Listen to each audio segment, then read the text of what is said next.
Hello students, welcome to Gopali community of economics. Dear student, आज अपने इस लेक्चर नंबर 4 के अंदर हम क्वेश्चन डिस्कस करेंगे 31 से लेकर के 40 तक। तो आप पूरा डिटेल में एक एक क्वेश्चंस डिस्कस करेंगे और ये डिस्कस करने के बाद में इसका जो पीडीएफ है वो मैं इस वीडियो के डिस्क्रिप्शन के अंदर टेलीग्राम का लिंक डाल दूंगा, वहाँ पर अपना ज्वाइन कर लीजिएगा और कल मॉर्निंग तक हम जो है वो ये सॉल्यूशन का जो पीडीएफ है वहाँ पर भी अपलोड कर देंगे। राइट, तो देखिए डियर स्टूडेंट, क्वेश्चन नंबर 31 से 40 तक। राइट, तो क्वेश्चन नंबर फर्स्ट देखिए क्या कहते हैं। पहले क्वेश्चंस को समझते हैं फिर बात करेंगे। राइट, कि ये बात किया गया है कि हरीश है, यहाँ पर कोई रोहित है। राइट, और इनके पास दो स्ट्रेटजी है, एक तो लाइटली ग्रेस की और एक हेवीली। राइट, तो अब देखिएगा, अगर हमें इसके अंदर ये बोला गया है लाइटली और हेवीली दोनों के ऊपर पे ऑफ दिया हुआ है, ये इसकी दोनों की पे ऑफ है। ठीक है, तो इसने पूछा है कि the minimum value of the discount rate. Right, discount rate उसने पूछा है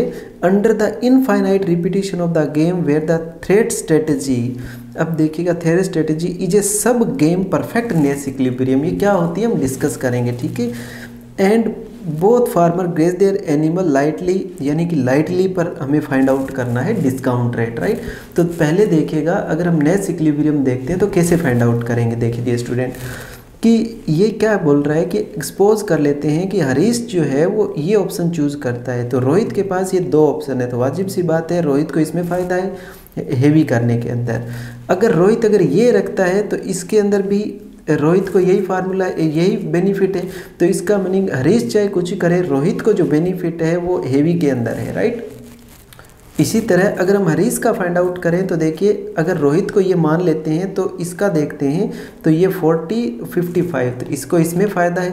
अगर ये रखता है हेवीली तो इसको 20 30, तो इसको इसमें फ़ायदा है। मेरे कहने का मीनिंग है कि हरीश का भी जो डोमिनेंट स्ट्रेटजी है वो ये रहेगा और रोहित का भी है जो ये रहेगा। राइट, तो जो डोमिनेंट स्ट्रेटजी होती है वो नेस इक्विलिब्रियम भी होता है। करेक्ट, तो अब डियर स्टूडेंट यहाँ पर एक कंसेप्ट है टेक्निकली, ये कहता है कि लाइटली, इसका मीनिंग है यहाँ से मूवमेंट कहाँ हो जाएगा कि बोथ फार्मर जो है वो इस पे चले जाएंगे, तो डिस्काउंट रेट क्या है ये बता दीजिएगा। राइट, तो अगर हम देखें तो देखिएगा, इससे सोल्व करने से पहले मैं तो थोड़ा सा तुम्हें ज्योमेट्रिक मीन के बारे में डिस्कस करूंगा, क्योंकि ज्योमेट्रिक मीन इसके अंदर यूज़ होगा।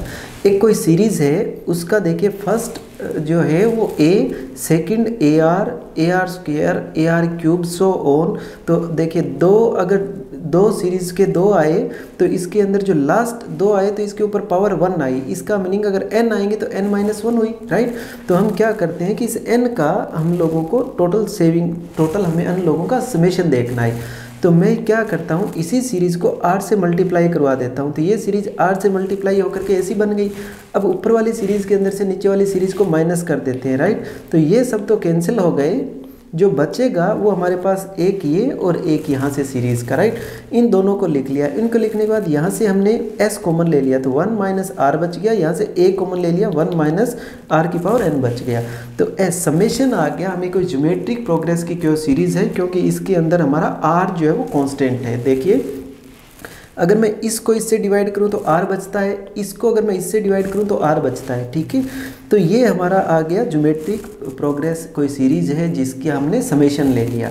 अब देखिए डियर स्टूडेंट, अगर r की वैल्यू 1 से छोटी, r इज़ द रेशियो, देखिएगा इसको इससे डिवाइड करें तो r बचेगा, इसको इससे डिवाइड करें तो r बचेगा, तो r रेशियो हो गया। तो r की वैल्यू अगर 1 से कम है तो उसकी पावर आप n कर देंगे तो उसकी वैल्यू और छोटी हो जाएगी, तो उसका रेलिवेंस जो है उतना ही ख़त्म होता जाएगा। इसलिए हम सिर्फ ये रख लेंगे। अगर r की वैल्यू 1 से बड़ी है तो ये रख लेंगे। ये हमारा बेसिक स्टैटिक पोर्शन हुआ। राइट, अब देखिएगा, हम यहाँ पर डिस्कस करते हैं कि अगर लाइटली उसको ग्रेज किया जा रहा है तो टोटल हमारा समेशन क्या बनेगा, तो 40। राइट, बीटा 40 प्लस में beta square 40 plus so on, तो इसकी वैल्यू क्या आएगी 40, यानी फर्स्ट टर्म 1 डिवाइड बाय जो आपकी रेशियो में आ रहा है बीटा, ये आ गया। हेवीली किया जा रहा है तो क्या आएगा, देखो 55 प्लस में बीटा 30 सो ऑन चलेगा ये, तो लास्ट हमारी क्या आ जाएगी ये एज इट इज़, और उसके बाद में इसमें 30 मल्टीप्लीकेशन है, तो ये बेसिक मैथमेटिक्स आप सब जानते हो, तो 30 beta divide by 1 minus beta हो जाएगा। राइट, अगर हम इन दोनों का डिफरेंस लें तो ऐसे आ जाएगा ये डिफरेंस हमारा, तो यहाँ पर भी अगर हम डिफरेंस लेना चाहें तो ये बच जाएगा। राइट, और इसके अंदर से हमारा बच जाएगा वो ये वैल्यू बच जाएगी। ठीक है, अब देखिए डियर स्टूडेंट, ये वैल्यू हमारी क्या है कि अगर हम डिस्काउंट रेट देखते हैं तो must be greater than equal to 0। तो अब इसके अंदर क्या करते हैं कि इधर इसको 15 को इधर ले जाते हैं, राइट, फिर क्रॉस मल्टीप्लाई करवा देते हैं, तो 15 माइनस बी हो गया। तो बीटा की वैल्यू क्या आ गई, 15 डिवाइड बाई 25। यानी बीटा हमें क्या बताता है कि हर बार वो कितना डिस्काउंट होता जाएगा। तो देखिएगा पहले बार इतना, नेक्स्ट बार इतना, नेक्स्ट बार इतना और डिस्काउंट, तो हर बार छोटी होती जाएगी वैल्यू। तो देखिए यहाँ पर जो मेंशंस किया है वो क्या, ये वैल्यू आ गई, need to care about tomorrow at least this time as much as today. तो ये डिस्काउंट रेट हो गया, तो ये वैल्यू आएगी। पीछे आंसर आप आंसर की में देख लीजिएगा, इस तरह सोल्व हो जाएगा, राइट। नेक्स्ट क्वेश्चन है, बहुत इंटरेस्टिंग है, दो तरह से आप सोल्व कर सकते हो। देखिए कहता है कि आपने कोई कार खरीदी है, उस कार का रेट जो है वो 10 लाख रुपए है, ठीक है। 10 लाख रुपए की जो कार खरीदता है, उसी टाइम इंश्योरेंस कंपनी के कुछ लोग होते हैं, उनके पास आ जाते हैं, लेने वाले कस्टमर के पास में, कार लेने वाले के पास, और कहते हैं कि देखिए पीछे के डेटा ये कहते हैं कि आपकी गाड़ी जो है वो 1 साल के अंदर अंदर एक्सीडेंट हो जाएगी, उसके 40% चांसेस है, और उसमें आपको जो लॉस होगा वो 60%, यानी आपकी गाड़ी बचेगी 1 साल बाद 6 लाख की 4 लाख की, उसके सिर्फ 60% चांसेस है, और 4 और 6 लाख आपके ख़त्म हो जाएंगे, उसके 40% चांसेस है, राइट। और ये इन्होंने यूटिलिटी फंक्शन दिया है। अब इन्होंने एक बात कही है कि जो विजय जो गाड़ी खरीद रहा है, कि Vijay plan to buy an accident insurance having a 30% premium. अगर वो 30% प्रीमियम देता है तो उसको कितने रुपए का वो इंश्योरेंस परचेज करेगा। तो डियर स्टूडेंट एक सिंपल सी बात देखिएगा, सपोज़ मेरे पास कोई एक जॉब है, सर्टेन जॉब, जिसके अंदर मेरे को 15,000 रुपये आते हैं। एक जॉब है अनसर्टेन, जिसमें एक्सपेक्टेड मीन जो है वो मेरे 20,000 हो सकते हैं। तो मैं उसमें 4,000 रुपये का मैं इंश्योरेंस ले लूँ तो वो मेरे 16,000 रुपये सर्टेन हो गए। तो इसका मीनिंग ये हो गया कि अब चाहे कोई मिस हैपन हो या ना हो, मेरी पॉकेट में 16,000 रुपये रहेंगे। तो मैंने इंश्योरेंस एक्चुअल में कितने रुपए का परचेज किया है कि उसकी वैल्यू क्या रखी है, वो 16,000 रुपये रखी है, राइट। मेरे पास वो बचना है, इसकी ये बात कर रहा है। Then he purchase an insurance of, यानी जो अमाउंट बच जाएगी वो कितने की उसके पास रहेगी, तो उसको हम समझते हैं। देखिएगा दो तरीके से सोल्व किया जा सकता है। जो आपके नेट में जो ये जो गेट में जो क्वेश्चन पूछा है ये बहुत इजी है, इसलिए हम पहले जो दूसरा जो सेंस है उसका वो फाइंड आउट करते हैं और बाद में इसके एक डायरेक्ट मेथड से भी करते हैं, ठीक है। देखिएगा ये आपको यूटिलिटी फंक्शन दी हुई है, ये आपकी 10 लाख की गाड़ी है, लॉस होना है आपको 6 लाख का, राइट। प्रोबेबिलिटी है लॉस होने की 0.40। तो इसका मीनिंग ये हो गया कि अगर यहाँ से आप माइनस कर देते हैं तो अपने पास 4 लाख बच गए। उसके कितने चांसेस है बचने के, 60%, क्योंकि 40% लॉस होने के। तो देखो गुड वेल्थ हमारा क्या है, W, यानी ये वाला। बैड कौन सा है, बैड अपना है W-L, यानी कि जो 4 लाख अपने पास बचेंगे एंड में, वो हमारा बैड ही हुआ एक सेंस में। तो देखो अगर हमें एक्सपेक्टेड वेल्थ का मीन इनकम निकालना है, हमें जो वेल्थ है उसकी मीन इनकम निकालनी है प्रोबेबिलिटी के साथ में, तो इसकी 10 लाख अपने पास बचेंगे, यानी एक्सीडेंट नहीं होगा, उसके जो चांसेस है वो 60%। अब एक्सीडेंट होने के बाद अपने पास जो बचेगा उसकी 40% चांसेस, तो पूरे 100 हो गए। तो ये से बच गया आपके पास 7 लाख और 7,60,000 रुपये। तो एक्सपेक्टेड वेल्थ आपके पास 1 साल बाद बचेगा, उसकी वैल्यू जो है वो आ गई 7,60,000 रुपये, राइट। अब हम सेम यूटिलिटी भी निकाल लेते हैं इससे। तो देखो दिस इंटू ये यूटिलिटी फंक्शन, दिस इंटू ये यूटिलिटी फंक्शन। अब आपको देखिए इसकी वैल्यू वेल्थ में रखिएगा, तो लॉग वेल्थ की क्या है 10 लाख, तो 10 लाख की लॉग में वैल्यू देखोगे तो ये आएगी, राइट। वो आप कैलकुलेटर होता है वहाँ पर कैलकुलेट कर लीजिएगा। यहाँ पर 4 लाख की वैल्यू देखोगे तो ये आएगी, इनसे हम मल्टीप्लाई कर लेते हैं तो हमारी वैल्यू आ गई ये, तो यूटिलिटी आ गई है। इसका मीनिंग इतने रुपए हमारे पास 1 साल में बचेंगे, ये एक्सपेक्टेड है, तो उससे हमारी यूटिलिटी बचेगी ये, राइट। अब हमारे पास देखिएगा ये यूटिलिटी हमारे पास इतनी आ गई, राइट, एक्सपेक्टेड यूटिलिटी आ गई हमारे पास।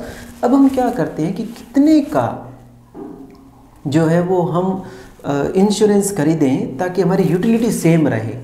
याद है ना आप, मैंने कंज्यूमर बिहेवियर अंडर अनसर्टेनिटी के ऊपर 4 वीडियो डाल रखे हैं, प्लीज़ वो वीडियो देखें। गेट के जो स्टूडेंट है वो बात समझ आ जाएगी कि अगर देखिए ये ऐसा मैकेनिज्म है कि ये हो गया, तो ये आपका एक्सपेक्टेड वाला आ जाएगा, इधर यूटिलिटी इधर इनकम ले लिया, राइट। तो ये आपकी मीन इनकम है। अब आप क्या करते हो कि इतनी एक्सपेक्टेड है, और अगर कोई आपकी सर्टेन इनकम है तो उस सर्टेन इनकम देखिएगा यहाँ पर आपकी 15,000 है, तो आप उसके अंदर से इतना इनकम दे देते हो 16,000 20,000 के अंदर से, तो 4,000 इंश्योरेंस लगता है, तो आपकी यूटिलिटी जो है वो इतनी हो जाएगी। मेरे कहने का मीनिंग है, आप सर्टेन पे चले गए ना, तो वो वाला कंसेप्ट मैंने उस वीडियो में करवा रखे हैं, कंज्यूमर बिहेवियर अंडर अनसर्टेनिटी, वो कर लीजिएगा। अब देखिएगा हमें यूटिलिटी ये रखनी है, तो कितने का इंश्योरेंस लें कि यूटिलिटी सेम रहे, ये कंडीशन लिख दिया। तो टेकिंग ई, अब इसमें दोनों साइड ई ले लेते हैं, राइट एक्सपोनेंशियल लेंगे तो ये कैंसिल हो जाएगा, ये आ गया डब्ल्यू सी, इसकी वैल्यू ये आ गई। तो अब देखो डब्ल्यू हमारे पास ये है, तो सी इसकी वैल्यू ये रख दिया हमने, ठीक है बच्चे। तो सी का वैल्यू हमारे पास आ गया दिस अमाउंट, लगभग 94,986, राइट। 94,986 का वो क्या कहता है, 30% का ही वो लेता है, तो इसका 30% करेंगे तो हमारे पास आ गया 28,495। अब 10 लाख के अंदर से आप 28,495 करोगे तो वो वैल्यू आपकी 9,50,000 से ज़्यादा ही बचेगी। एक तो ये मेथड हो गया। दूसरा एक डायरेक्ट मेथड है डियर स्टूडेंट, देखिएगा कि जो वेल्थ है, राइट, मेरे पास 10 लाख है, उसमें मैं जो वैल्यू इंश्योरेंस कर रहा हूँ वो मैं माइनस कर देता हूँ, तो पीछे जो मेरे पास अमाउंट बचेगा, ध्यान से सुनिएगा, वो 70% एक्स का बचेगा। इसका मीनिंग क्या है समझें एक बार डियर स्टूडेंट। इसका मीनिंग ये हुआ कि देखिए, अगर मैं 1 रुपया है वो इंश्योरेंस खरीदता हूँ, तो मेरे को आज मेरे पास मान लीजिए 5 रुपये है, सपोज़ मेरे पास आज 5 रुपये है। 5 रुपये का अगर मैं 1 रुपये का इंश्योरेंस अगर मैं इंश्योरेंस खरीद लेता हूँ, 1 रुपये का मैं इंश्योरेंस खरीद लिया, तो मेरे पास बचेंगे 4 रुपये, ठीक है ना। 4 रुपये मेरे पास बच गए। इसका मीनिंग ये हो गया कि चाहे मेरे को लॉस हो या ना हो, चाहे वो मैं नुकसान में जाऊं या ना जाऊं, मेरे पास अब 4 ही रुपये बचे रहेंगे। कि फायर, मान लीजिए कि किसी के पास कोई पैसे पड़े हैं, उसको अगर खो जाए, कोई और प्रॉब्लम हो जाए, तो अगर वो इंश्योरेंस ले लेता है तो उसके पास 4 रुपये हमेशा बचे रहेंगे, वो उस चीज़ रिस्क से बाहर आ गया। तो अब देखिएगा यहाँ पर 1 रुपये मैंने इससे कम किया तो 4 रुपये रहे। अब मेरे पास अगर 20 रुपये है, सपोज़ मैं बोल रहा हूँ कि 20 रुपये है, तो मेरे पास यहाँ पर मैं लिख देता हूँ, तो कितने का इंश्योरेंस लूँगा, 20 रुपये। अगर 5 रुपये पे 1 का ले रहा हूँ तो 20 रुपये पे 4 का लूँगा, सिंपल सी बात होगी। तो मेरे पास कितने बचेंगे, 16। तो इसका मीनिंग हो गया कि 4 इंटू में एक्स कहाँ से आया, जो आपने 4 रुपये का इंश्योरेंस लिया, तो ये देखिए इसकी वैल्यू एक्स हो गई। तो 4 इंटू एक्स, ये आपके पास लास्ट में अमाउंट बच जाएगी। आपको करना है क्या है, ये वैल्यू किससे माइनस करनी है, आपके पास वेल्थ से। वेल्थ क्या है आपका, सपोज 5 रुपये आपका वेल्थ था, तो 1 रुपये माइनस कर दिएगा, तो आपके 4 इंटू एक्स की वैल्यू यहाँ 1 है ना, या 5 इंटू, अब आप 20 इंटू में अगर आप 4 कर देते हो तो यही आपके पास बचना है, 4 इंटू में 4, तो दोनों साइड इक्वल हो गई ना ये। तो यहाँ से हम ये डायरेक्ट मेथड से कर रहे हैं, तो ये डायरेक्ट मेथड देखिएगा। मेरे को लगता है कि वो जो बात मैं कहना चाह रहा हूँ वो आपके समझ आ गई होगी, राइट। ये समझ आ गया होगा अब आपको इस क्वेश्चंस के अकॉर्डिंग, क्योंकि 30% ले रहे हैं तो आपका 70 बच जाएगा, ठीक है ना। जो अमाउंट जैसे 5 के अंदर से 1 ले रहे थे तो 4 रुपये बच रहे थे, अब आपके 5 अमाउंट है उसमें 30% ले रहे हैं तो 70% बच जाएगा, तो ये 70 लिख दिया, राइट। अब ये वेल्थ की वैल्यू रख दी, इधर आपको कुछ नहीं करना, एक्स की वैल्यू ये निकाल लीजिएगा। इतने का इंश्योरेंस आ गया, 10 लाख के अंदर से इतना माइनस कर देते हैं, 9,85,916 रुपये बच गए। Would have after the insurance even with और विदाउट एक्सीडेंट। तो आंसर की का जो आंसर है वो इसके और इसके बीच में है। क्लियर हो गया, ये दोनों मेथड से आ सकता है, इसलिए आंसर की ने ऐसे आंसर दिया है। क्लियर हो गया। अब देखिएगा क्वेश्चन नंबर 33 के अंदर अगर हम बात करें तो बहुत इजी सा क्वेश्चन है डियर स्टूडेंट। यहाँ पर आपने अप्रैल के ऊपर दिया है, करेंसी सर्कुलेशन में दिया है जो पब्लिक के पास में है, करेंसी विद बैंक के पास में वो दिया है, करेंसी विद पब्लिक के पास में दिया है, डिपॉजिट दिया है, other deposit with RBI, bankers deposit with RBI, demand deposit and time deposit. ये आपको 3 मंथ के दिए हैं, ठीक है। और आपसे पूछा है कि आप एवरेज ब्रॉड मनी मल्टीप्लायर पूछा है इस पीरियड के ऊपर। तो देखिए पहले इसकी हम थ्योरी पढ़ते हैं कि बैकग्राउंड में इसकी थ्योरी क्या है। तो डियर स्टूडेंट पहले हम पढ़ते हैं कि मनी मल्टीप्लायर एक्चुअल में होता क्या है। तो देखिए पहले मनी मल्टीप्लायर पढ़ने से पहले हम देखते हैं कि मनी क्या होता है। तो डियर स्टूडेंट मनी जो है, मैं एक जनरल डेफिनेशन दे रहा हूँ कि basically money is a medium of exchange, right, medium of exchange. तो मीडियम ऑफ एक्सचेंज किस टाइप के हो सकते हैं, बहुत सारी चीज़ मीडियम ऑफ एक्सचेंज हो सकती है, जिसमें करेंसी भी हो सकती है, ब्रेड भी हो सकती है, पेन भी हो सकता है, कॉपी भी हो सकता है। यानी कि अगर सामने वाला कोई भी चीज़ एक्सेप्ट कर ले तो मीडियम ऑफ एक्सचेंज और मनी कहलाएगा। जाएगा। अब देखिएगा ये मैंने एग्जांपल लिया कि यहाँ पर 3 मनी हो सकते हैं, क्योंकि तीनों को medium of money, medium of exchange हो सकते हैं, तो इसलिए इन तीनों को क्या बोल देंगे हम, मनी, राइट। अब इन सब के अंदर कौन सा पावरफुल मनी है, सब के अंदर एक्सेप्टेंस किसकी ज़्यादा है, तो देखिए यहाँ पर लिखा है कि but the currency among all medium of exchange is highly acceptable, so in the sense of acceptance we called currency as a high powered money. अब आपको देखो यहाँ पर ये 3 एग्जाम्पल दिए हैं ना, तीनों के अंदर सबसे ज़्यादा एक्सेप्टेंस किसकी है, करेंसी की मीडियम ऑफ एक्सचेंज में, इसलिए यहाँ पर करेंसी को बोलते हैं high powered money. Dear student ये बात आप ध्यान रखिएगा, हम मनी मल्टीप्लायर सीख रहे हैं, इसलिए करेंसी को हम क्या बोलते हैं, हाई पावर्ड मनी, राइट। अब देखिएगा, अब हमारे पास इतना वो कंसेप्ट हो यूज़ हो गया। अब सपोज कीजिएगा आपके सेंट्रल बैंक है वो $100 दे देता है किसी कंट्री के सिटीज़न को। एक बार एग्जांपल ले रहा हूँ हाइपोथेटिकली। अब ये $100 ले करके बैंक के पास जाता है, कॉमर्शियल बैंक के पास। कॉमर्शियल बैंक के पास क्या करता है, ये 50 रुपये डिपॉजिट करवा देता है, 50 खुद के पास करेंसी रख लेता है। तो बैंक इसको डीडी बना के दे देता है कि डिमांड ड्राफ्ट की जब भी चाहिए तब ले लेना भाई। तो इस आदमी के पास मनी कितना रहा, अब डीडी भी क्या है, मीडियम ऑफ एक्सचेंज होता है, और करेंसी भी मीडियम ऑफ एक्सचेंज है ये, तो इसके पास मनी कितना रहा, 100 रुपये का। लेकिन कॉमर्शियल बैंक में जो 50 रुपये डिपॉजिट हो गए, उसका कॉमर्शियल बैंक क्या करेगा कि 10 रुपये तो अपने पास रिजर्व रख लेगा। इसके अंदर से हो सकता है वो कुछ सेंट्रल बैंक में रख दे, कुछ अपनी पॉकेट में रख दे, कुछ किसी और को दे दे, वो हमें टेंशन नहीं है, ये रिजर्व हो गया टोटल, राइट। कुछ 40 रुपये वो लोन दे देगा इसको, तो इसके पास करेंसी आ गई। अब हम देखते हैं टोटल मनी सप्लाई किसको बोलते हैं, क्योंकि डियर स्टूडेंट मनी सप्लाई बोलते ही स्टूडेंट बोलने में तो इजी बोल जाता है कि मनी सप्लाई क्या होता है, लेकिन मनी सप्लाई उसके समझ में नहीं आता है। जब पॉइंट टू पॉइंट बात जाती है तो मनी सप्लाई क्या होता है, तो देखिएगा मनी सप्लाई हम बोलते हैं बेसिकली CU प्लस DD। लेकिन कौन सा CU बच्चे, देखिए CU तो यहाँ भी है, CU तो यहाँ भी है, CU तो यहाँ भी है। तो देखिए डियर स्टूडेंट, इस आदमी के पास जो CU है वो है 50, इसके पास है वो CU यानी करेंसी है वो है 40, तो टोटल 90 हो गई, और इस आदमी के पास DD जो है वो है 50 का, तो 140 रुपये हो गए टोटल, यानी मनी सप्लाई हो गई 140। अब मनी सप्लाई की डेफिनेशन देते हैं। मनी सप्लाई यानी वो करेंसी जो पब्लिक के पास है, एक प्लस में डिमांड डिपॉजिट जो पब्लिक के पास में, तो ये मनी सप्लाई हो गया। आगे से ध्यान रखिएगा, मनी सप्लाई वो होती है CU प्लस DD जो पब्लिक के पास में है, प्लस में डिमांड डिपॉजिट वो भी मनी सप्लाई है, प्लस में कोई TD है वो भी मनी सप्लाई है, टाइम डिपॉजिट, राइट। तो अब देखिए हाई पावर्ड मनी किसको बोला था अभी मैंने थोड़ी देर पहले, हाई पावर्ड मनी का मीनिंग है कि जो करेंसी है, तो यहाँ मैंने करेंसी लिख दिया। अब करेंसी एक्चुअल में हम इसको तोड़ के देखते हैं इस एग्जांपल को, तो देखिए करेंसी एक तो यहाँ पर है ये वाली, और एक करेंसी यहाँ पर है, तो 90 करेंसी तो ये हो गई, तो 100 रुपये थी करेंसी, 10 कहाँ गई, 10 रिजर्व वाली। इसका मीनिंग टोटल करेंसी कितनी हो गई, जो CU जो पब्लिक के पास में है प्लस में 10 जो रिजर्व है, इसलिए हम हाई पावर्ड मनी के अंदर CU प्लस R बोलते हैं।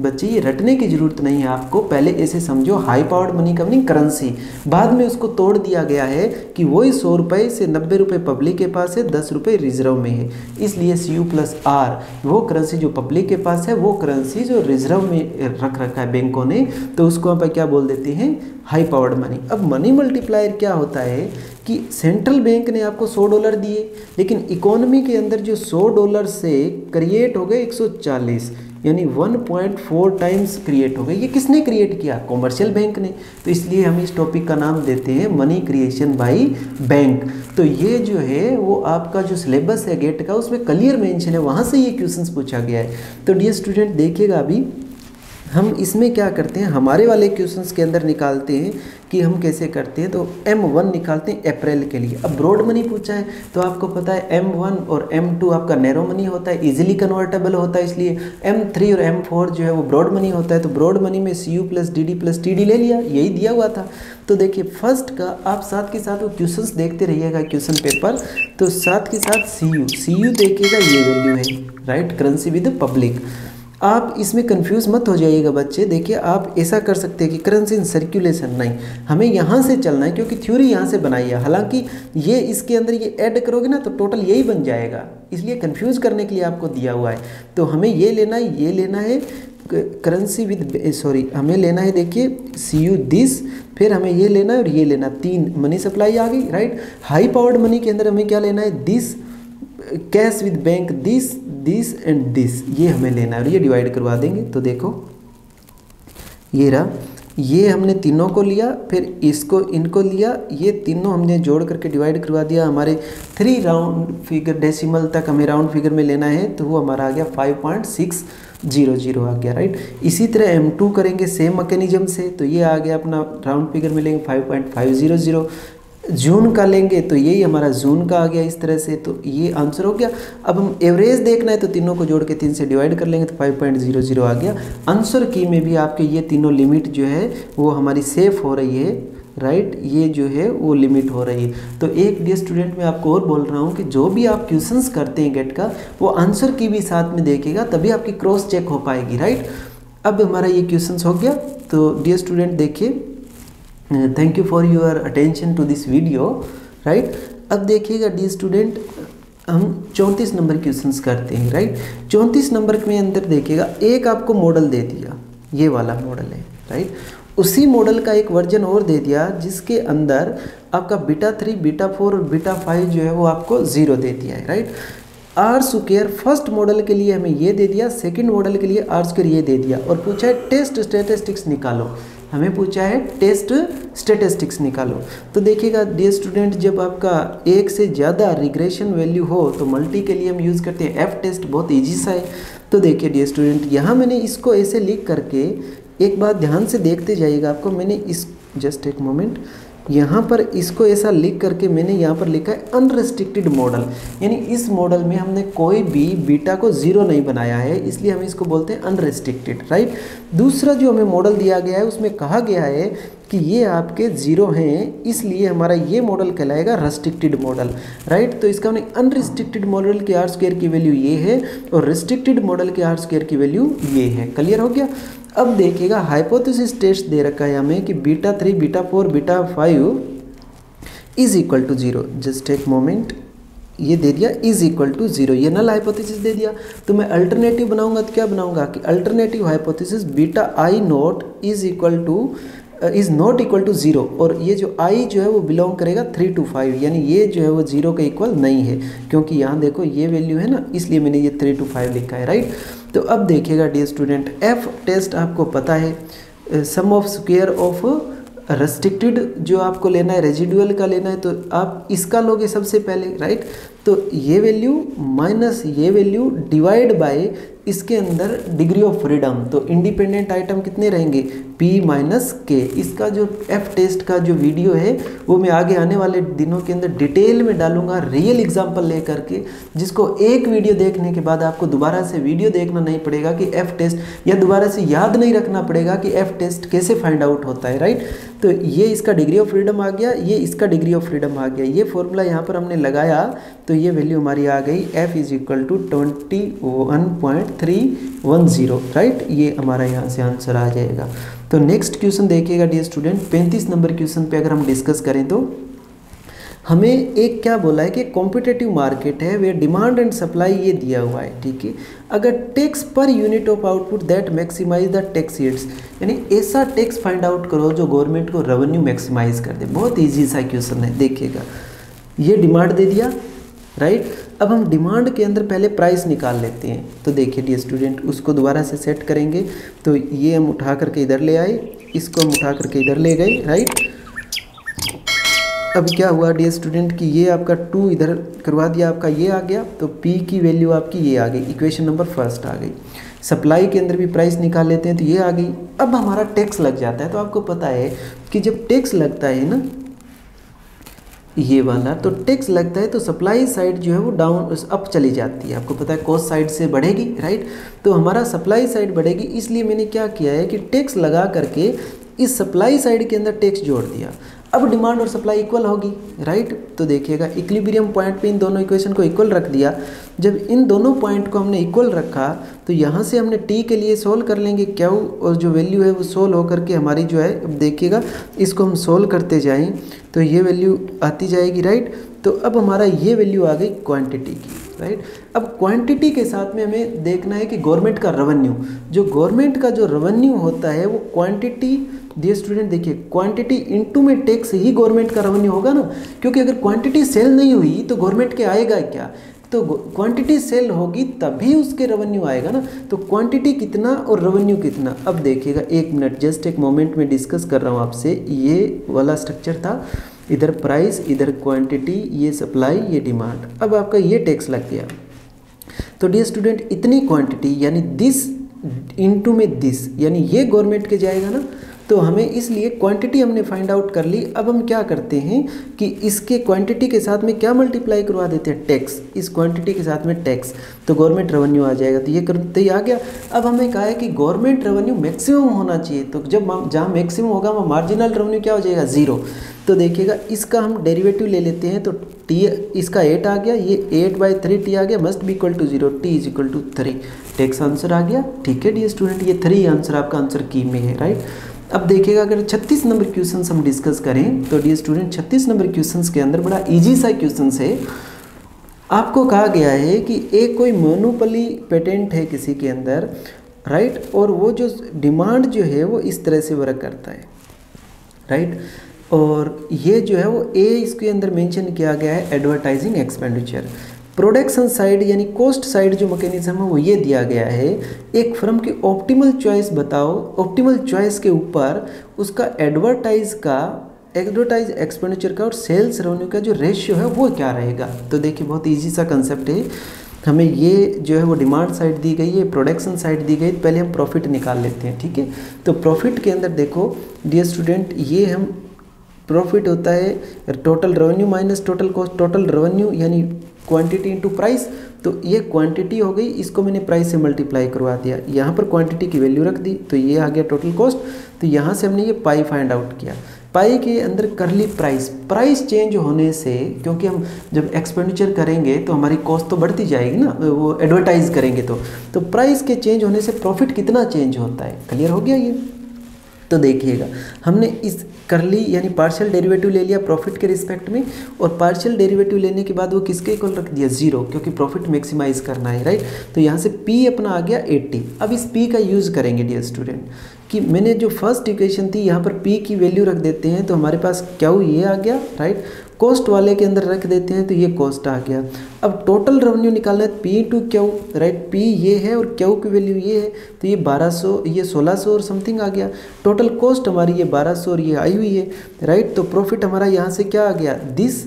अब इसका अगर हम डेरिवेटिव ले लेते हैं तो देखिए ये आगे आ जाएगा और ये डिवीज़न में चला जाएगा। तो ये हमारा बच गया 200 के रिस्पेक्ट में और ये बच गया 1600 के रिस्पेक्ट में, राइट। अगर हम यहाँ से रेशियो निकालेंगे तो 1/8, यही आपका आंसर है, राइट। नेक्स्ट क्वेश्चन देखिएगा dear student. Next question number 37 पे अगर हम डिस्कस करें तो बहुत इजी सा कंसेप्ट है, और मैं ये मिल्टन फ्रीडमैन की बात जो पहले भी आपसे डिस्कस कर चुके। तो पहले क्वेश्चन समझते हैं कि आपकी इकोनॉमी में इन्फ्लेशन इतना दिया हुआ है, ठीक है।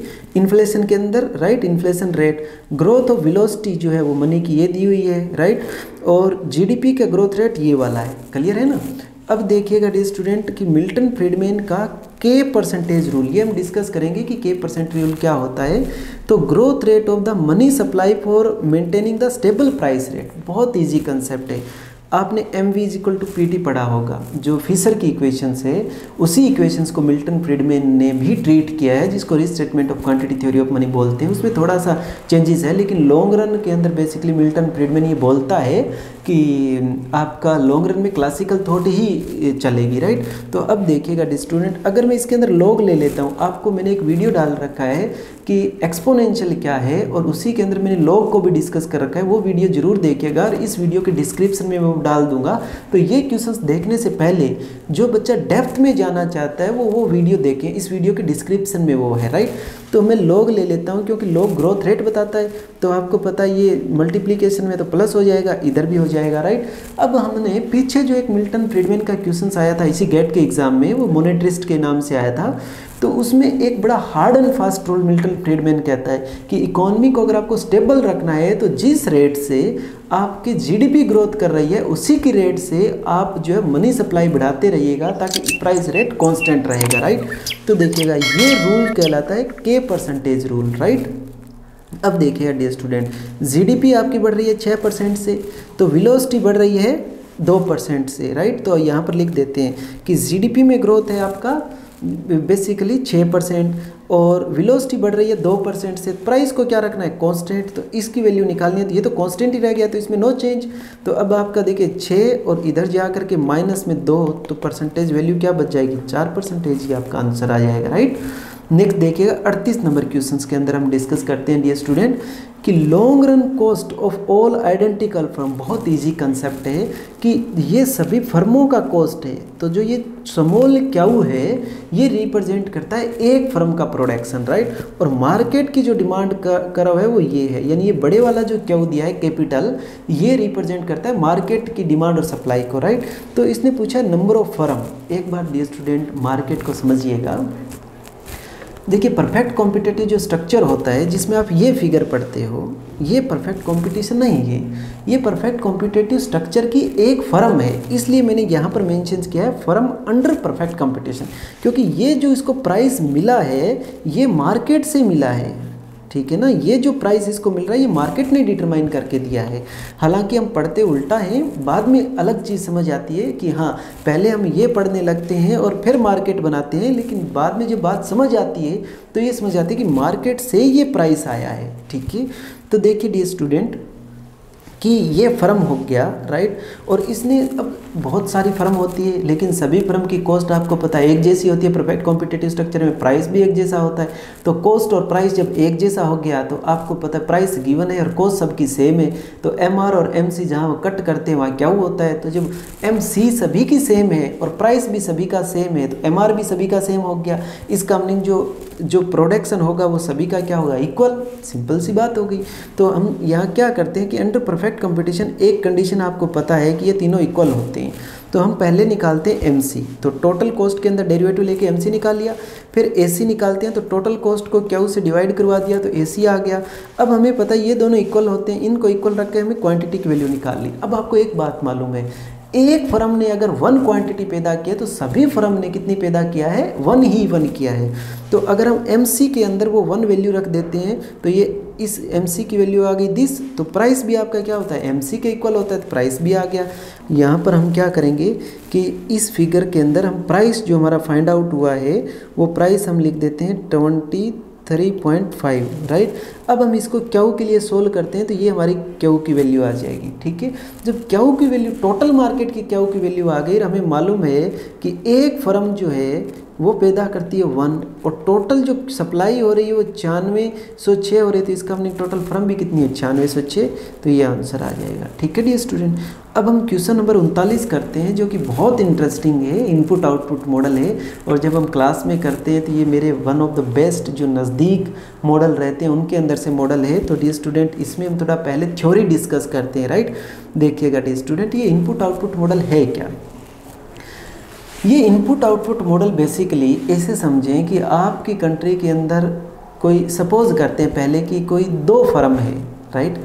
एक फर्म का जो प्रोडक्शन है, राइट, वो कुछ जो फाइनल प्रोडक्शन है वो खुद के अंदर एज ए इनपुट यूज़ हो जाता है और कुछ जो है वो दूसरा जो प्रोडक्शन कर रहा है उसके अंदर इनपुट हो जाता है और कुछ उस हिस्सा जो है वो इकोनॉमी में फाइनल डिमांड के लिए चला जाता है। यानी मेरे कहने का मीनिंग मैंने 10 गुड्स कोई बनाई तो उसके अंदर से 4 गुड्स मेरे अंदर ही वो खपत हो गई, मेरी फर्म के अंदर ही उसका यूज़ हो गया, और 4 गुड्स सपोज करें कि दूसरी फर्म कोई प्रोडक्शन कर रही है उसने अपना ले गई, राइट, और 2 जो फाइनल डिमांड हो गई। तो मैंने यहाँ लिखा है इस फर्म का जो प्रोडक्शन है वो कैसे डिस्ट्रीब्यूट होगा, कुछ हिस्सा ये जो खुद का प्रोडक्शन है उसके अंदर कुछ हिस्सा उसके अंदर चला जाएगा, राइट।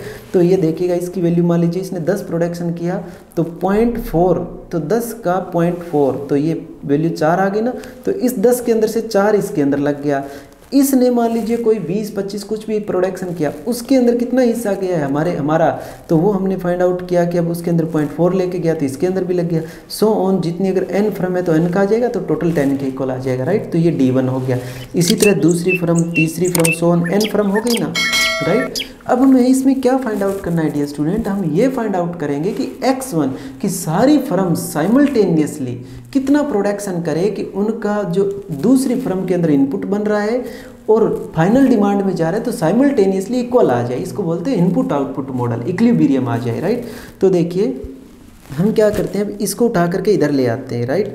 इधर लाने के बाद ये वाला आपका बन गया ये, फिर ये सारी के इसको इधर आके लेकर रख लिया, सो ऑन हम लिखते गए, ये हो गया। अब हमने क्या किया डियर स्टूडेंट, इसके अंदर ये कॉमन है तो ये कॉमन ले लिया आगे वाला और ये इधर लिख दिया, फिर इसकी वैल्यू को as it is so on. अब इसकी value as it is x1 के नीचे इनके अंदर x2 कॉमन है वो ले लिया, आगे प्लस का साइन आ गया, so on as it is. तीसरा एज इट इज़, ये भी एज इट इज़, लास्ट वाले के अंदर xn कॉमन आ गया, ये वाला आ गया, राइट। अब आपको मैट्रिक्स का मालूम है कि अगर हमने इसकी मैट्रिक्स की जो आपको कंपोनेंट है वो अगर निकालने हैं तो आप ये करोगे, राइट। ये कोफिशिएंट आ गया, ये कोफिशिएंट और ये कोफिशिएंट आने के बाद ये आप x1 x2 x3 लिख सकते हो, तो ये आ गया सो ऑन। इस मैट्रिक्स को आप ऐसे भी लिख सकते हो क्योंकि देखिए 1 1 1 तो और सारा 0 0 कर सकते हो, तो इसको आप ऐसे भी दिखा सकते हो, राइट। तो ये हो गया क्लियर। अब देखिएगा दिस माइनस ए, यानी इसको हमने बोल दिया कोफिशिएंट मैट्रिक्स और ये की आइडेंटिकल मैट्रिक्स हो गई। इनटू में x आ गया जर्नल और ये d आ गया। तो अगर हमें x की वैल्यू फाइंड आउट करनी है तो d divide by this matrix, इसका ऊपर जाएगा तो इन्वर्स हो गया ये, राइट।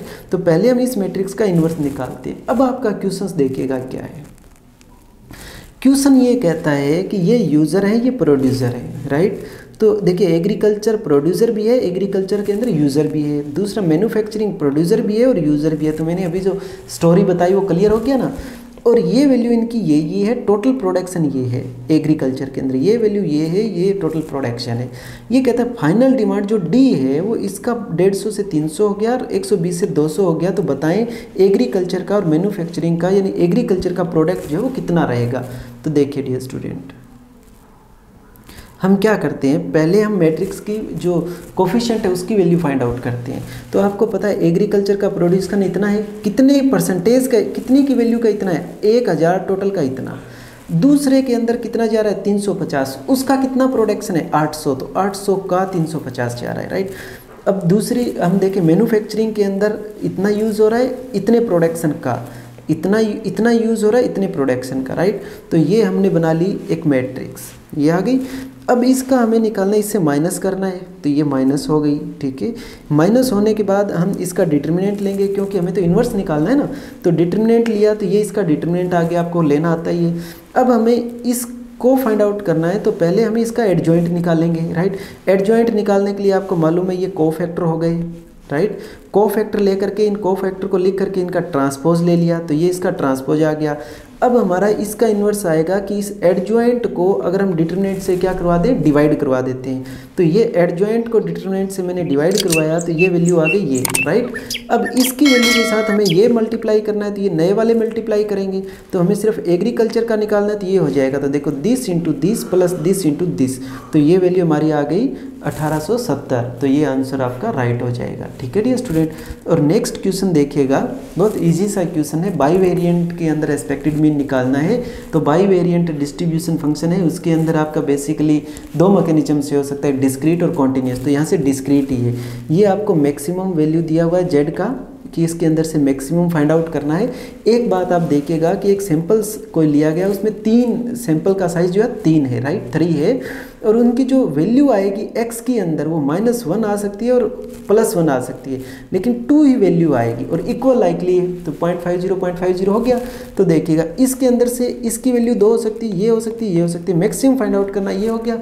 अब इसकी एक्सपेक्टेड वैल्यू निकालते हैं। तो आपको एक्सपेक्टेड निकालने का मालूम है, इसके साथ प्रोबेबिलिटी, इसके साथ प्रोबेबिलिटी, इसके साथ प्रोबेबिलिटी, वैल्यू कितनी है नेट 2, तो 0.75 आ गया।